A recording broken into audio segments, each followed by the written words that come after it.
Hi, I'm Mike Gafa. I'm part of the Luminex team, and today I want to talk to you about the 5 functions of an executive pastor. And you may be thinking, well, that sounds perfectly boring. But let me suggest that it's not, and there's a couple reasons why, because these are functions that whether you have an executive pastor or that person may be called an executive director or administrative pastor, operations director, any number of titles, but if you think about executive pastor, whether you have one or not, these functions have to get done. And in churches of size in particular, at least 200 in attendance and above, having an executive pastor at least half-time is rather imperative. And that is not an original thought. It's based on a lot of research. However, the executive pastor role is one of the most misunderstood roles that's in our landscape. And I speak from experience. I've served 3 churches as an executive pastor. Lately, as I record this, I've met with a lot of executive pastors in our denomination, just trying to get to know them, to hear their struggles. And so a couple of things before I start, let me just say that look for a training event, probably sometime in the spring of 2020. And beyond that, look for some kind of a networking group. So just stay tuned on that. But for today, 5 functions of an executive pastor. This comes from xpastor.org, which is a great site for this and other really useful material.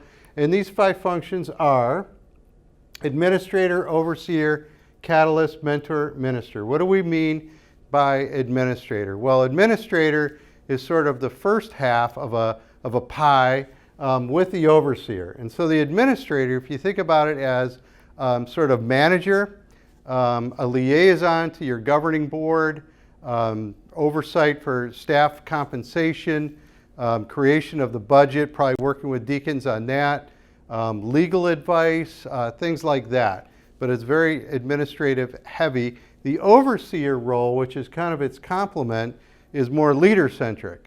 And so there's an oversight of church ministries.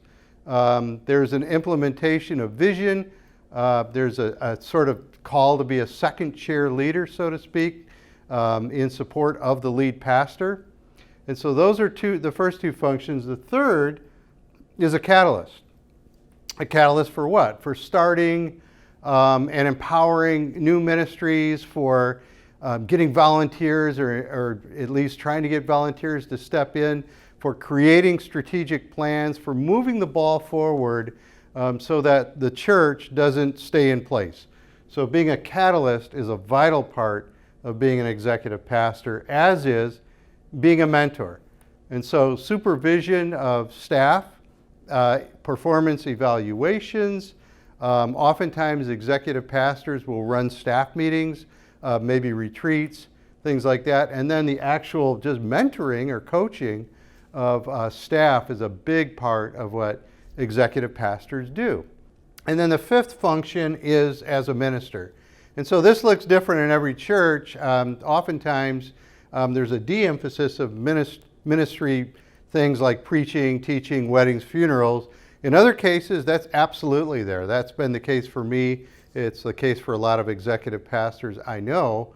But regardless, even if it's not there, there's ministry that's happening. So there's walking with people who hurt, there's encouragement, there's building up, there's lots of ministry that happens. So this is a very kind of high-level explanation for what executive pastors do. I know I've got some bias in here, but I really believe, and I know I'm not alone in this, that executive pastor, a strong executive pastor, can make a big, big difference for a vital church. Thanks for listening. Have a good day.